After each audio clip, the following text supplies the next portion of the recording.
And we want to just get right on into it and get rolling.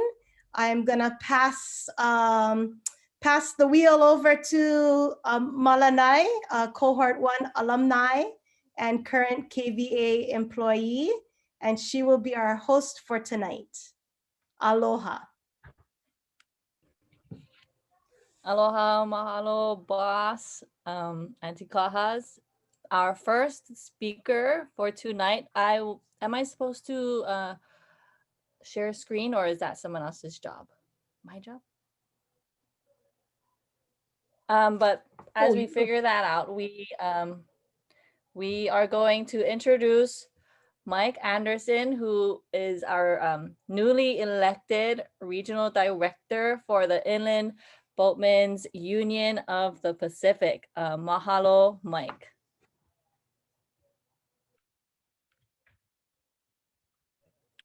You need to push the unmute button. I knew that. Sorry.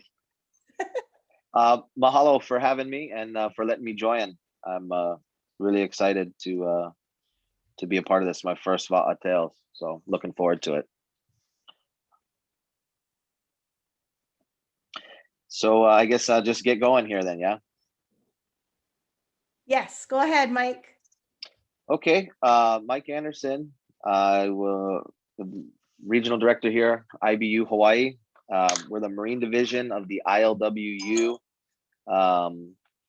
and our office is in Honolulu.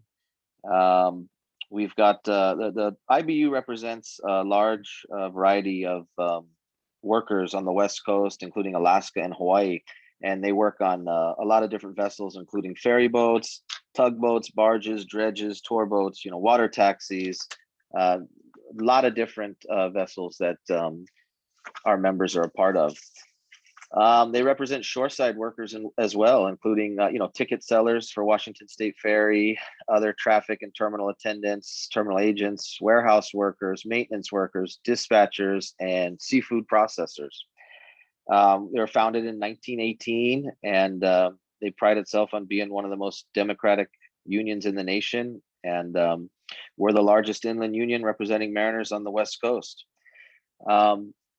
We have a lot of different jobs. COVID has obviously changed things and created some challenges, but there's a lot of positions for qualified individuals, and there's multiple routes for young people to go to get into the maritime industry. One of them is just hawse piping, going and getting your documents, trying to get your MMC, your TWIC card, get your STCW class, and trying to get in on any kind of vessel you can, whether it's a tour boat or a ferry boat or a barge or anything, and get some sea time and work your way up to an AB or a mate or something like that and get a job on a tugboat. That's one route. Another route is the IBU has a partnership with Job Corps. They have Tongue Point, and it's a 2-year program that people can go to, young people, and it's free. And when you graduate, you leave with an AB and a QMed, if you so choose. And that really puts you a leg up on the hiring list of being employable.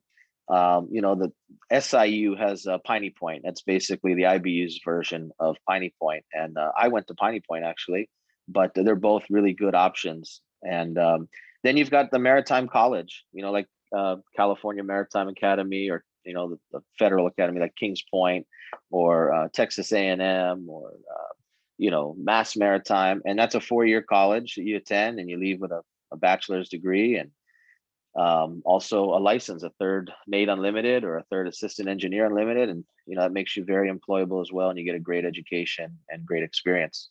The kind of jobs you can get once you have these endorsements, you can work on tugboats, ferries, offshore supply vessels in the offshore oil and gas industry, the shipping industry, tankers, container ships.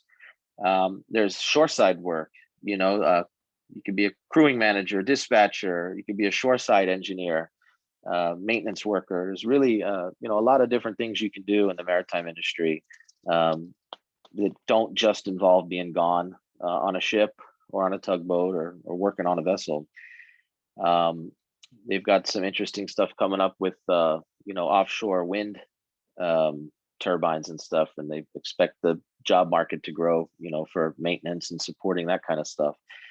And you know, here in Hawaii, especially, you know, everything is very connected to the waterfront, right? We really rely on our inter-island shipping to make the wheels turn and everybody get their goods. And so we're always looking for qualified individuals and you know, to put on the hiring list. And some years are more jobs than others. Right now it's a little slow, but you know, it's cyclical. And you know, there's just really a good opportunity for young people. You know, the salaries on the vessels, you know, as a mariner are pretty good compared to, you know, other skilled labor markets. You enjoy, you know, good wages, healthcare benefits, retirement, you know, time off. That's a big one. Is, you know, you might work 2 months, but you'd be off for a month or two as well. So, you know, traveling, seeing a lot of the world. I've got to see a lot of the world. I worked on vessels for 19 years, so I got to see a lot of different places and experience a lot of different things. And you know, especially if you're a union sailor, you enjoy, you know, better wages, better working conditions, safer working environment, pension, and better healthcare. So that's really all I got. If anybody has any questions, I'd be happy to answer. I can. Hopefully, I'm in my time frame here. You did a great job at keeping it on time, and I already see Captain Ed has his hand up, like he has a question.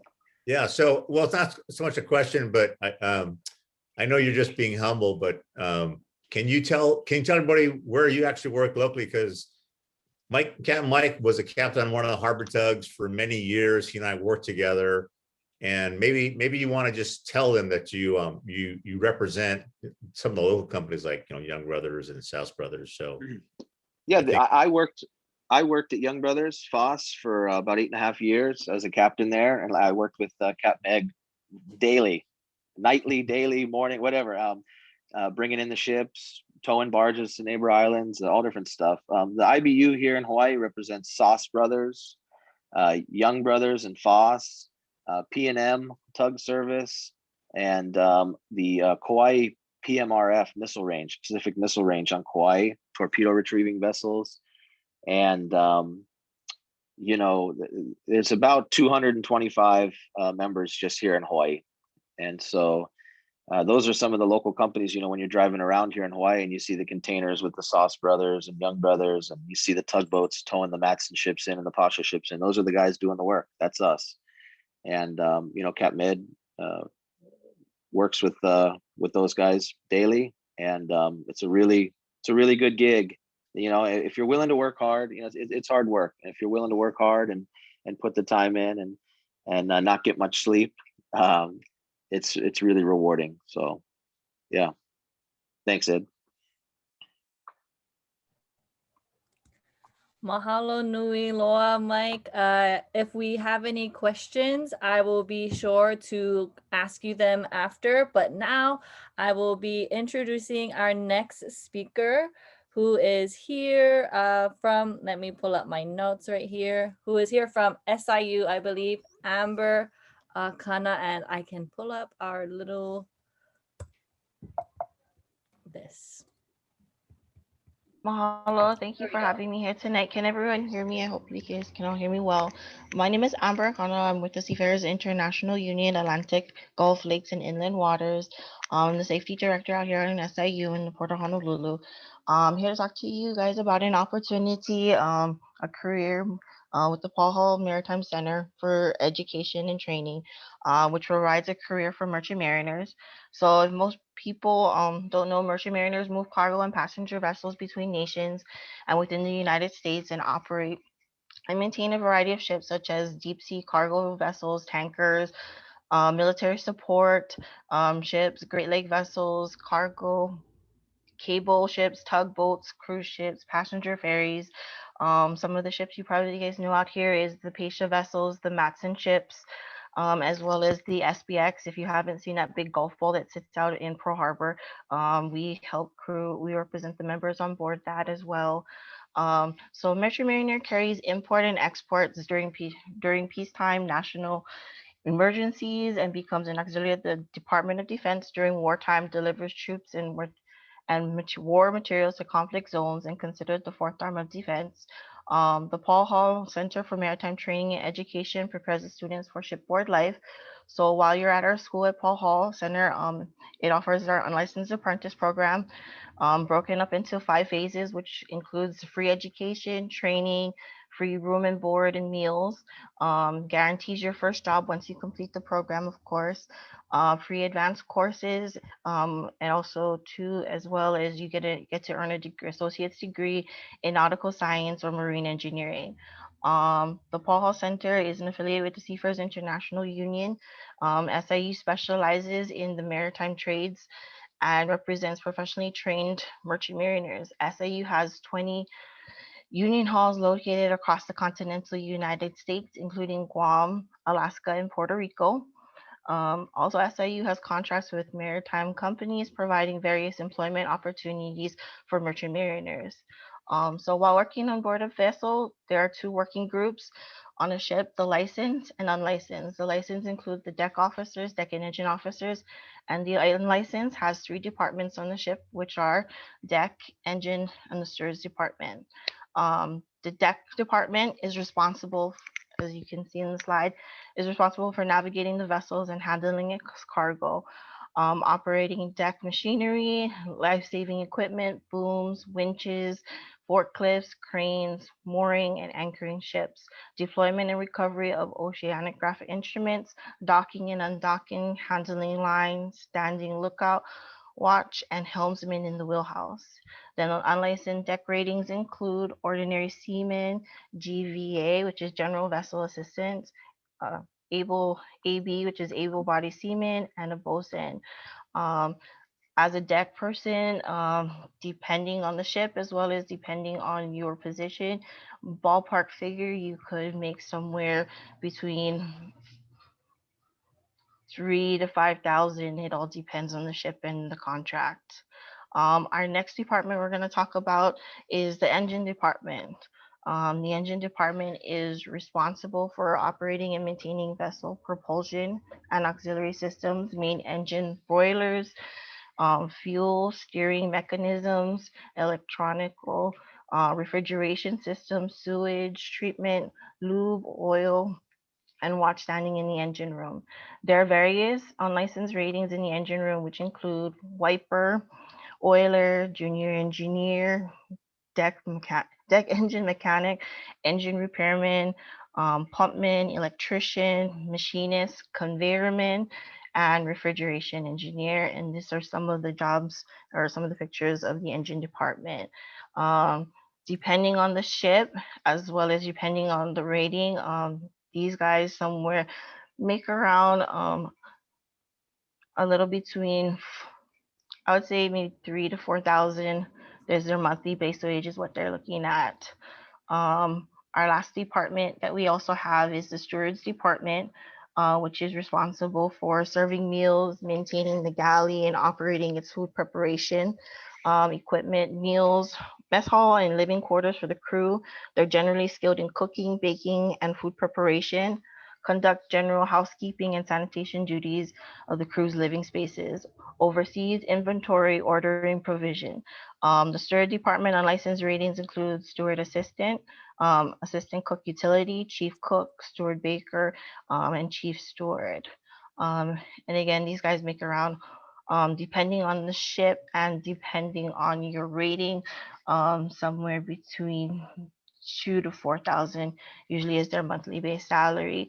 Our sheet, or the difference between SIU and IBU is we're more deep sea, we're more deep drafted. These guys go further out. We send guys to Antarctica. If any of you have been out there or wanted to see Antarctica, Africa.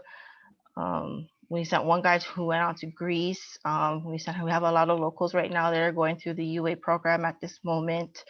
The career is not suited for everybody. However, it is adventurous.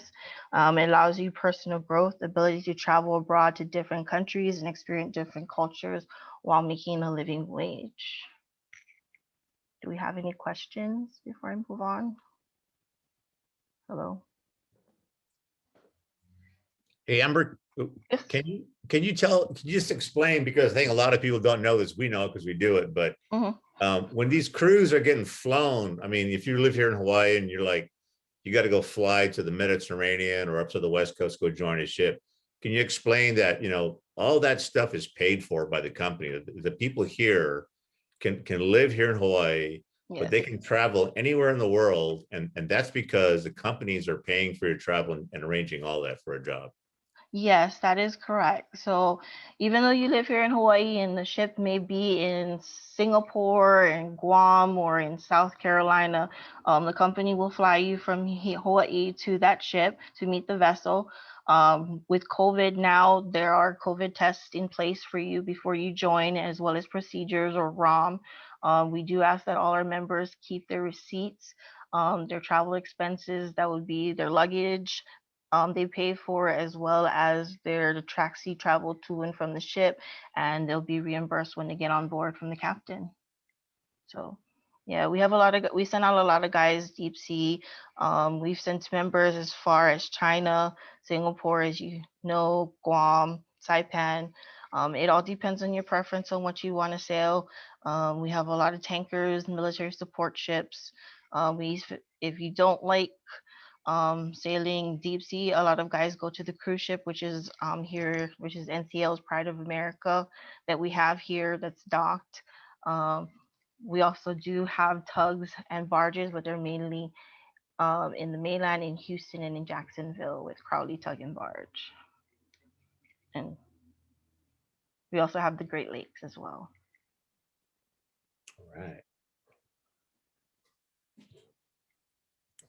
Awesome, mahalo. I do have a question that popped up. Was how did you get into the industry, and how did you become involved in what you're doing right now? I actually started with NCL on the cruise ship. I actually started probably in my 20s.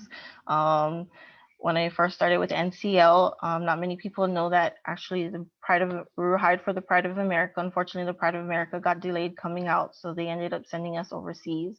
So I actually worked for NCL overseas for a while. I did the Norwegian Sky. I sailed in the Caribbeans for a while. We brought up the Pride of Aloha, crossed over. And then from there, I actually ended up having a kid, but I came shoreside and I've been with the union ever since. So that's how I got my start. And I love it. I loved sailing because I was always away.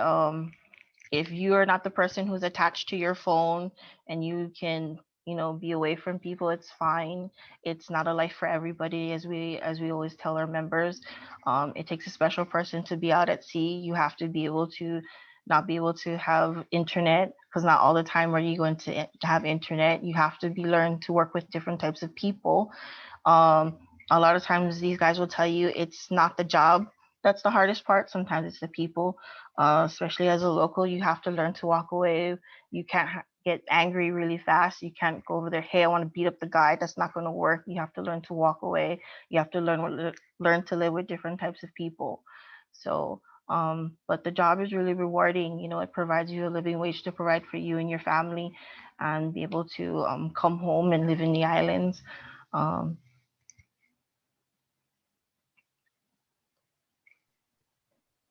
Thank you so much for sharing. Did we have any mana'o from our Facebook that is popping up?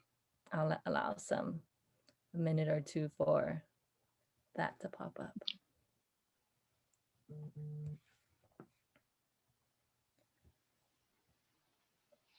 Awesome. Okay, mahalo. If there are no other questions, I will ask for the next speaker to come, who is this person. That is Mark from, you can see here. Thank you so much for joining us, Mark. I will hand the mic over to you. Thank you very much. Aloha, everyone from the mainland. I think I'm the only speaker from the mainland today. It's like almost my bedtime, but it's my pre-bed treat to be able to share with you today. So I am from California State University Maritime Academy.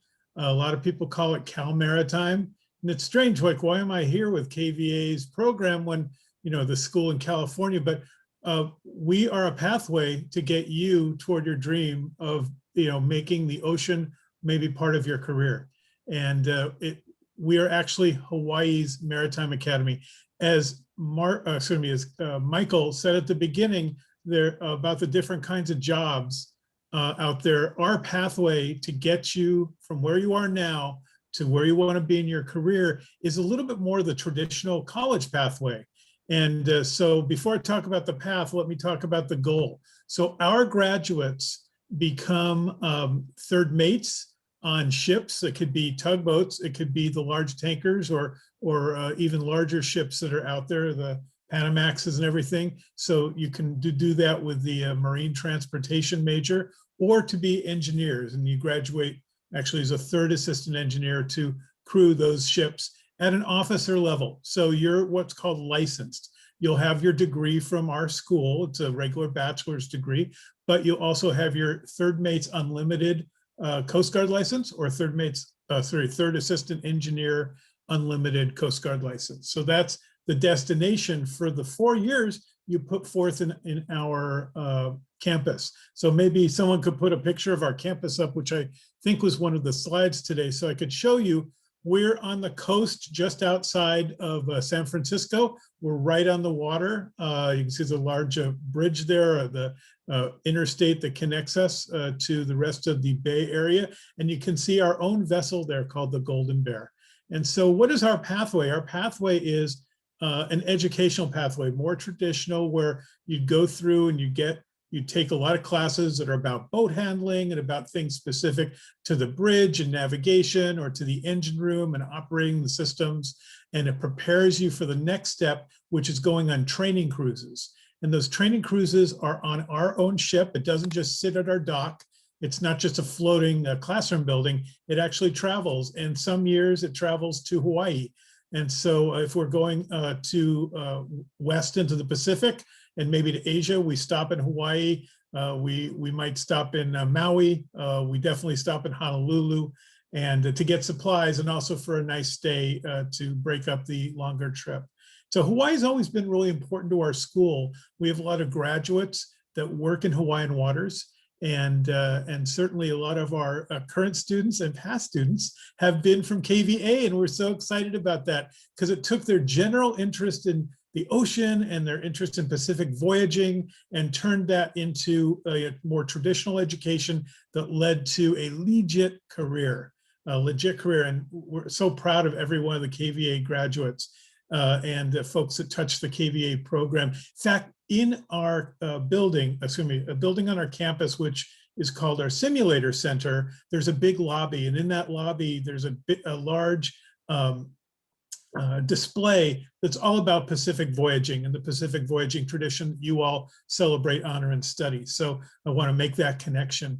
Now, what you have to do to prepare to get to these careers, you have to be a little bit more of that traditional student aiming toward college. If you're in high school, take the type of classes that you need to get into University of Hawaii. All right, same set of classes that'll get you into University of Hawaii. Doing well enough in them, you can apply to and hopefully be admitted to my school as well. Now, if you're at that level where you weren't the best high school student, you can go as a transfer student. You can go to Kapiolani, you can go to Windward or Leeward and do well and as a college student in the beginning, and come to us as a transfer student. So if you messed up in high school, you can fix that. So I want to provide inspiration also from the cost.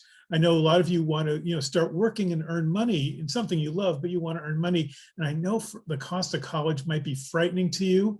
There is a cost associated with it, but there's help out there. So many students get aid you've never even thought of or heard of.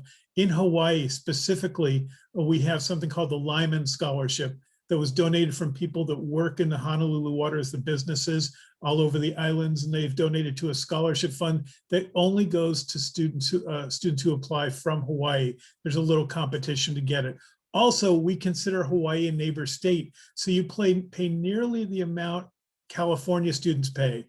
So you pay the cheapest, tuition that we can muster, just a little bit extra, but it's very close. And actually, the tuition is a little less than going to UH Manoa, just from the cost of going to class. So it's interesting. You think, well, how can that be? Well, it just works out because of the way things cost a little less expensive in California than in Hawaii to begin with.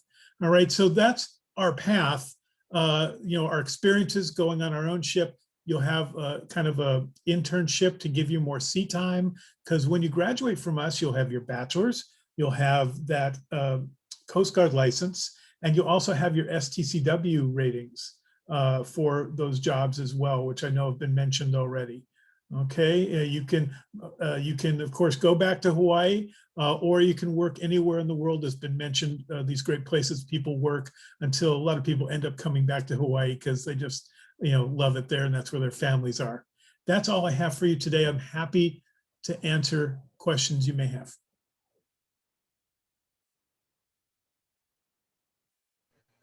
Thank you, Navin. He's clapping. Someone's clapping. Thank you.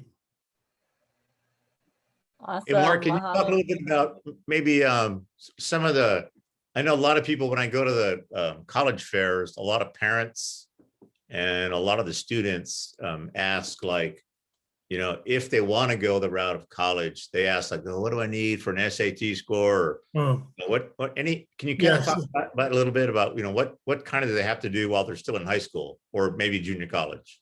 Thank you. I broke off some of those specifics, Ed, because I wanted to get the broad things out there, but thank you for asking for that specific. So since COVID, in our state, the state universities did away with considering the SAT score, ACT score. And so we're just looking at the grades that you got in high school or in community college if you're at that level. So we're looking at your grades. And for out-of-state students, generally shoot for a 3.0, a B average. That's what we're requiring kind of as that base for out-of-state students to come in. So that's your goal, that 3.0 GPA in high school or 2.0 GPA in your college classes. There you go. Awesome. Mahalo nui loa. Are there any questions from our haumana? Not immediately. Awesome. I would like to also ask the same question I asked earlier. How did you become involved in this industry, and what drives you to bring in students and encourage them to be out on the water and seek adventure? I am not a seafarer. I don't have any licenses. I've not worked on ships. I've worked in education, and I found Cal Maritime 13 years ago. And it's been really great to help expose students. Most students are not in ocean-based programs. They find us for different reasons. And I've always been connected with Hawaii, however. Wherever I've worked, I've recruited in Hawaii. And it's been so fulfilling to recruit in Hawaii for this school about the ocean, because I know how, just spiritually important and, logistically important, and how important the ocean is to Hawaii, and to make it possible for so many Hawaii students. I was at the formation of the first year of the Lyman Scholarship. I've been to just about every high school in Oahu and Maui and the other neighbor islands. So it's just been exciting to me and rewarding to see people be able to reach their dreams, bounce coasts, come from Hawaii to the mainland and many back to Hawaii. And we were great to be that springboard to get them where they want to go. Hey, Mark, can I ask one more thing? It's kind of a new thing at Cal Maritime. I think you guys just started last year. Oceanography. There you go. A lot of kids and a lot of parents who think, maybe I'll do the maritime thing, but not really into that. They always ask about oceanography. So can you talk a little bit about that, please? What's going on in that water beneath your vessels, right? The health of the ocean, the makeup of the water, what's happening with global climate change, affecting the oceans, affecting the marine life. So oceanography is not marine biology. So we're not studying the mating habits or, the migration habits of different species. We're studying the ocean they swim in. And so, everything from the polar ice caps to what's happening near the equator. So oceanography is a new major. They're dealing with, putting buoys out at sea that measure sea temperature, or salinity levels, broadcasting that information up to a satellite, and then you're back in a lab, you deal with the data to see how it's out of sync or, kind of being impacted as the globe changes, Earth changes. So it's great. And actually you can merge them, because when you work on a ship, everyone's talked about commercial vessels, but there's research vessels, right? There's NOAA, there's different, Scripps Institute. There's all sorts of fleets out there that are not just moving cargo, but they're studying the ocean. So you can do a little bit of both if you're interested in the health of the ocean, rather than just making money off of it from transporting cargo back and forth. And I would say that what you just talked about, oceanography. So Hi'ile Robinson, one of our alumni, is now a third mate. I believe it's the Washington State's research vessel. She just got hired Wow. gosh, I think it was maybe 2 months ago. And so, she got out of school and was kind of bumbling around looking for jobs and stuff, and actually just trying to stay at home with her family for a while. But then she started applying everywhere. And the first deep sea third mate job she got was on a research ship that's owned and operated by Washington, University of Washington or Washington State. I forget which one owns it, but that's where she is today working. It's great. It's Yep. great. Okay.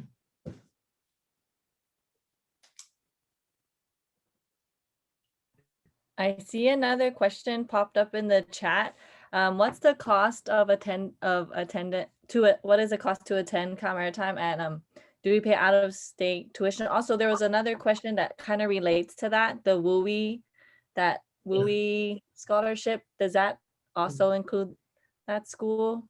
It does. Yeah. If you know about WUI, then you're checking out mainland colleges that are state schools. So that's great. So Western Undergraduate Exchange, the three letters WUE, people just call it WUI. And it's a funny name, but it's neighbor state tuition. And so we offer it to students from other states in the Western US, all the way out to Saipan. We offer it as well, the Mariana Islands.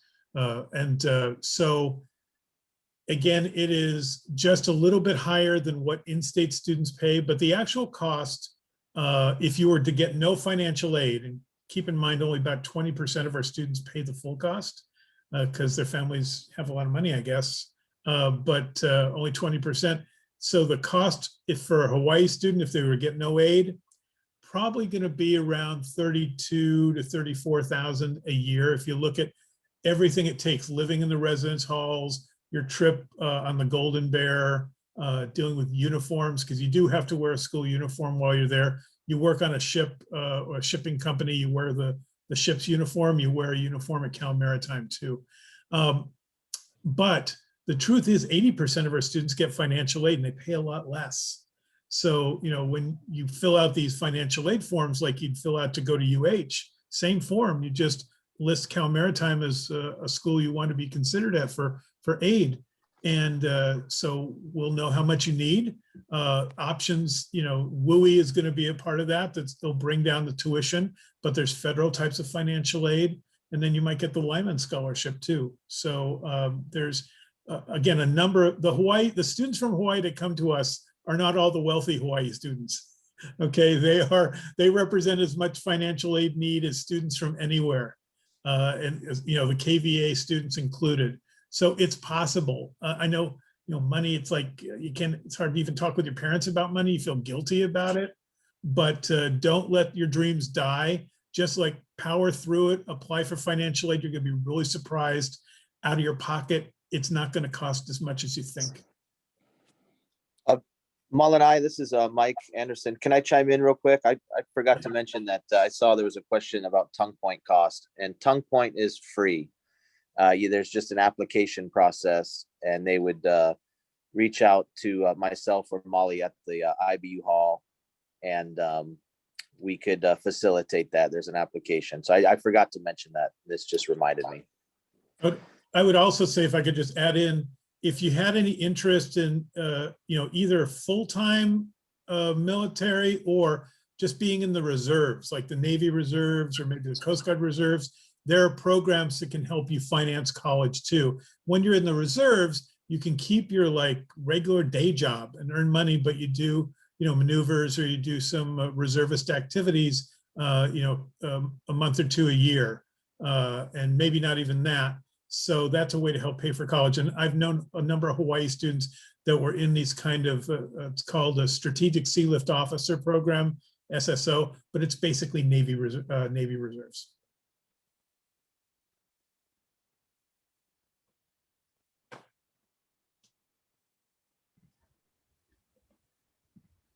All right. I have a question. Yes. So we have, Mark, we have 2 high school seniors that have applied and were accepted to Cal Maritime. Do you have any advice for them coming into as freshmen? I do. I guess I would just say, do I have advice? You're gonna probably have to work harder and be a little more focused, because for the academics, but there's a lot of people that are gonna help you along, right? There's a lot of services that you can access if you find like, this is a little more than I was doing when I went to Campbell or when I went to Kapiolani. You'll be working a little bit harder, but the good thing is sometimes you won't even notice because you're going to be around the water and you're going to be working with our vessels, and it's going to kind of make that more of a breeze. It is a more structured environment than you find in Hawaii sometimes, and sometimes that transitioning to a little more, I don't mean the military, I just mean like needing to be places on time and needing to dress appropriately, grooming standards. You can still have the Hawaii attitude, right? You can have that same joy and that same spirit, but your actions will have to be a little more, do what you say when you say you're going to do it, because people are counting on you. Just like in a vessel, people are counting on you to do things right at the right time. And it can't be all like, you just have to watch your watch, keep, be organized. And that's a life skill you'll need forever anyway. There you go.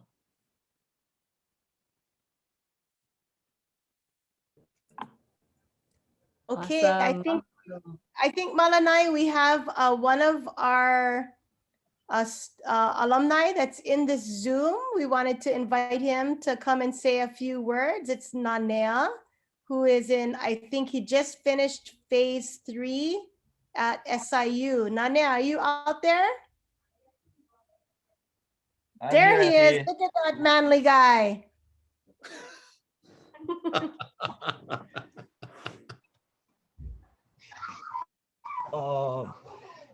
Yeah, just like Auntie said, I just got back from Maryland, finished my phase 3. Now I am trained in the department that I wanted to go, which is engine. I just got my basic auxiliary certification, tankerman, and government vessels. So right now, I'm just waiting to get the call from the port office, and they're gonna call me up, see if I can get a ship out for 4 months. After the 4 months, go back to school, upgrade. It's real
mature compared to, you know, just a few years ago?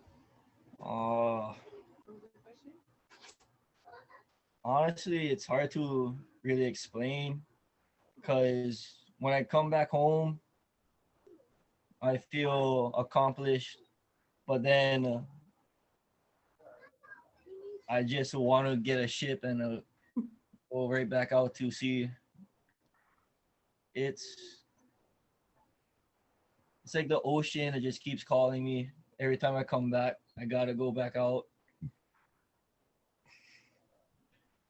Uh,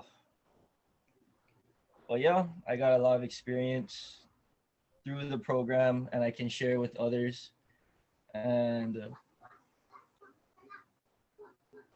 which actually helps me. I feel more confident talking to others about getting into the maritime industry than I was like just a few years ago. Didn't have a lot of experience, but now I learned a lot, and I'm more confident in what I'm doing.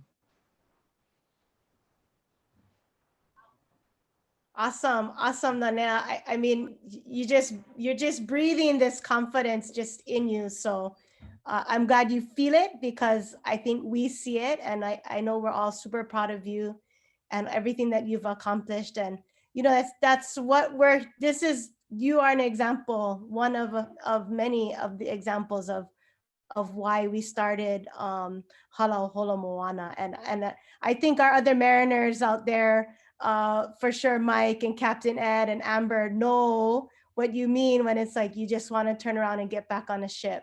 Yeah, sometimes we just got to be in land fast, just enough time to take a shower, wash clothes, and then we're ready to get back out there. So you bit the hook, as Uncle Billy would say.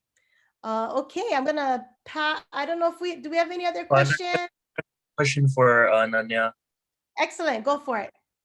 Hello, Nanya. I'm Kawai. I'm cohort 1 alumni. But I'm currently in the process of applying to SIU. And I have a question for you about the program. What were the main difficulties you had when you first started out the program, and what were some of the challenges you had when you started the program, and what did you do to overcome those challenges and difficulties? So when I first got up to Maryland, the most difficult part was just the real military kind of ideal over there. You wake up at 5, you march everywhere. Every morning, 0700, lining up outside to do colors. But what helped me was having other Kanaka out there doing the program with me, and that really helped me like get through the whole program, because I was missing home a lot. But then they would talk to me, I would have some fun with them, and that's what really kept me going, just knowing that home was always going to be here. And don't really let that military ideal or ideology get to you. Always keep Hawaii. Always just live and breathe Hawaii. You know what I mean?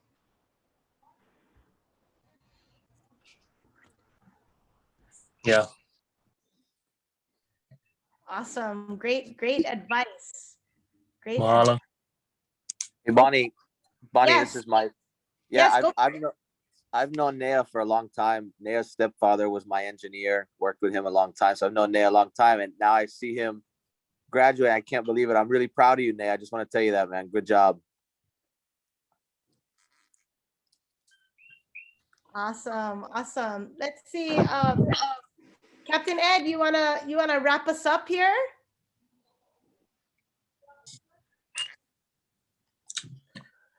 Atikahas, Yes. were we gonna open it up to like general questions? Sure. Sorry, I don't want to take up any more. No, Anybody's- this is your time. This is your time. Go for it. Ask some questions, and then maybe Captain Ed can answer them, or any of the other speakers. Yeah, it's kind of to like any of the mariners, any of the merchant mariners that have been working in Hawaii. And then also to Amber, I was gonna ask the question, but I didn't know if it was the right time, so I kind of just Go anything. But since I'm gonna be going to SIU, ahead. that you guys deal mostly in deep water Mhm. jobs, that sort. Is Yes. there a possibility of working domestically, like in Hawaii, the program, or is it not really geared for that? You can. We do have two options. One is our school that we do offer, and we do have our our C card route, which we call our entry level, and you can start off. Right now, with COVID and everything, we do have a lot of jobs locally. We do have the NCL cruise ship. We also do have American Marine here as well, but they are direct hire, but mostly it's deep draft. Yeah. And that was another part of that question is job availability Mhm. after the SIU program. More, I mean, I wanted to know specifically like domestically, but after you finish the program, just in general, there's a lot of job Yes. opportunities. We do have a lot of job opportunities right now. If you can come down to our hall, we're located on Kalihi, on this corner of Kalihi and Dillingham at 606 Kalihi Street. So you can come down. We do have a lot of jobs. We have a job board. Like I said, we have 20 halls, hiring halls throughout the continental United States, including Guam and Puerto Rico. So you're more than welcome to go into any one of those halls. After a while, once you finish the program, it's going to be up to you. I was going to ask Nania a question. Maybe he wants to share his experience on what it was like on his first ship and where did he go. And how did he enjoy it? Because I do know he gets to experience 3 departments: deck, engine, and the steward department. But I do know they are revising the program. But yeah, after you finish, it's like we tell most of these guys, it's like casting a wider net. It's all up to you. We don't decide on how fast you want to climb that ladder. It's all you. We're here to support you, and we'll push you in any way we can to get you there. Our program is free. With the unlicensed apprentice program, we do offer the opportunity for you to move up to get your license. So you can go from unlicensed to licensed now. We do help our guys get our third mates. We have about 3 of them from Hawaii right now have gone through the program. And right now I have actually one of them, Lindsay Austin, is actually currently sailing with Crowley right now as a third mate. Well, and then income is based on wherever. It's based on whatever ship and your yeah. Okay. But yeah, there's always jobs. Rotaries are usually the guys usually do 120 days out at sea and 4 months off on vacation. But in between that, you can do 1-day jobs or 2-day jobs, or if you want to, we have guys who pick up 45-day reliefs in between while they wait for their permanents to go back. So yeah, there's always work. If you're not picky and you wanting to go to work, there's a job. There's always work for you. Yeah. And then one last question. Yeah, go ahead. No problem. But for Captain Ed, it's been a long time since I talked to you. I don't know if you're still on. Yeah. Okay. So this question is not like specifically about being a merchant mariner, but it is important for me to know about because you have a family, and I wanted to know, like, how did you balance working as a merchant mariner, being out in the ocean a lot, with family life and family time, and with your kids and your wife and your significant other, your immediate family, things of that sort? How did you balance that out? How did you make sure that you could take jobs and make, sustainable income, but also, spend time with the people that are important to you? Hey, that's a great question, man. And that's the biggest thing in everybody's mind. And even the guys that don't ask that question or don't think about that, trust me, the first job that they have when they go deep sea, then it hits them. Yeah. So the answer is, as Amber and Mike and everybody else has said or will tell you, that's what make this career not really for everybody. But I would tell the young cohort guys and gals to consider this.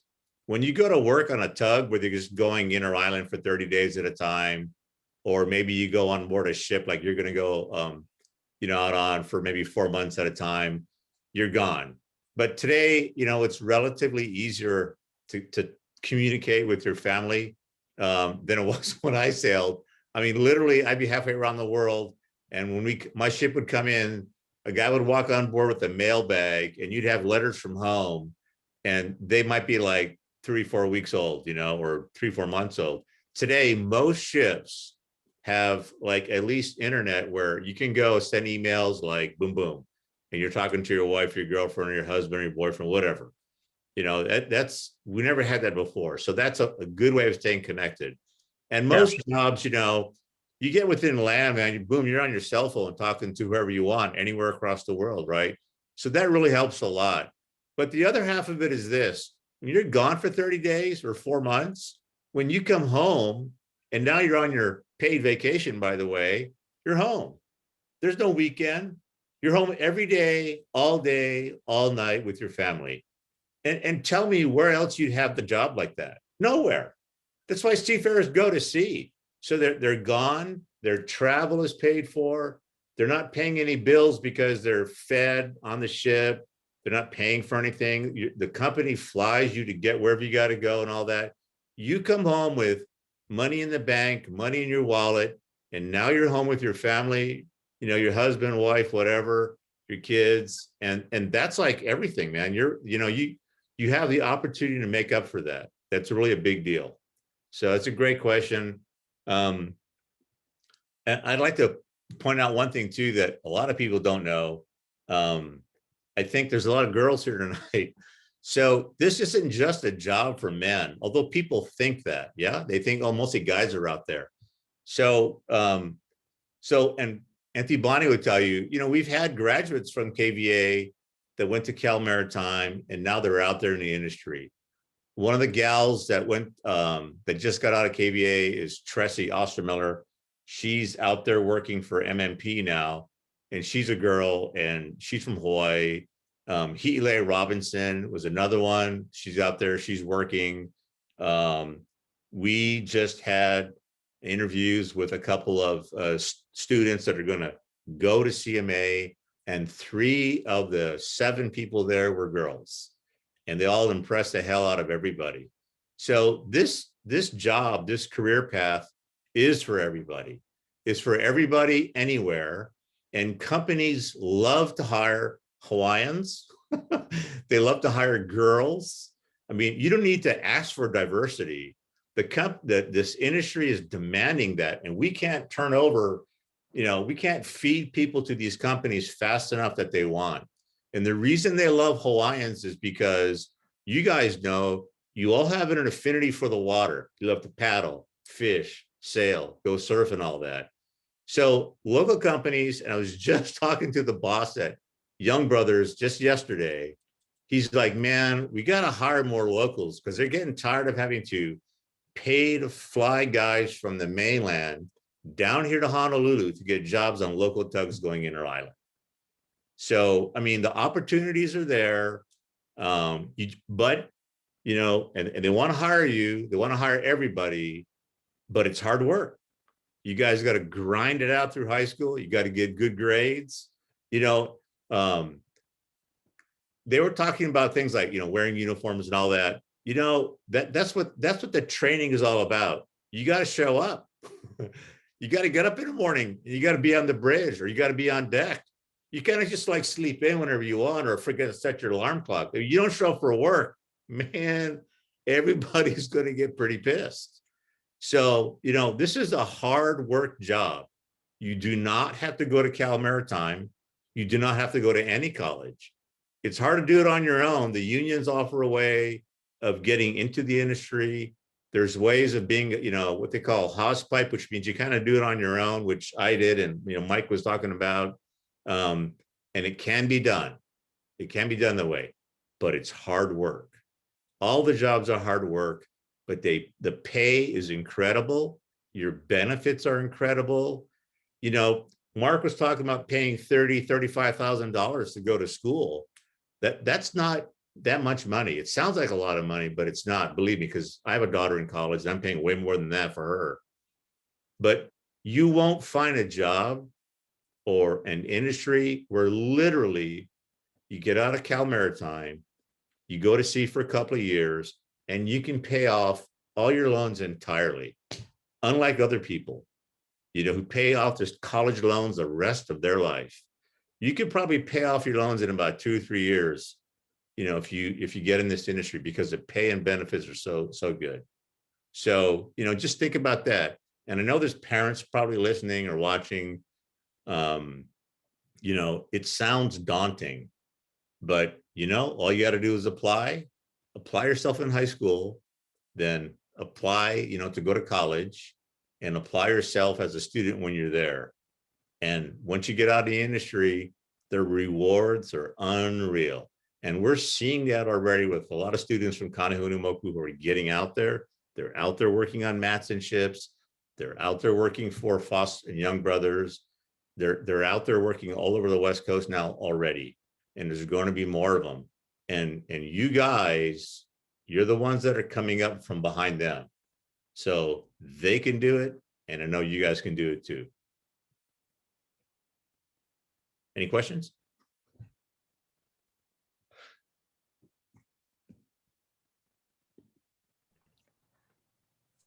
I believe I don't see any more questions.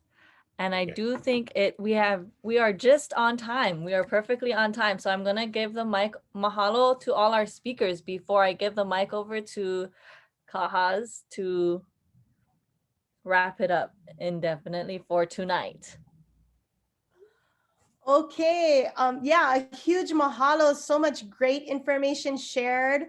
The diversity of opportunities from hawspipe, just getting your first foot on the deck of a vessel, all the way to college opportunities and SIU. Now you can go, it sounds like, into the license department, which is great news for us. That's the first I've heard of that. That sounds great. Deck, engineering, steward, so many different opportunities. I've learned a lot of new things tonight. So thank you, everybody.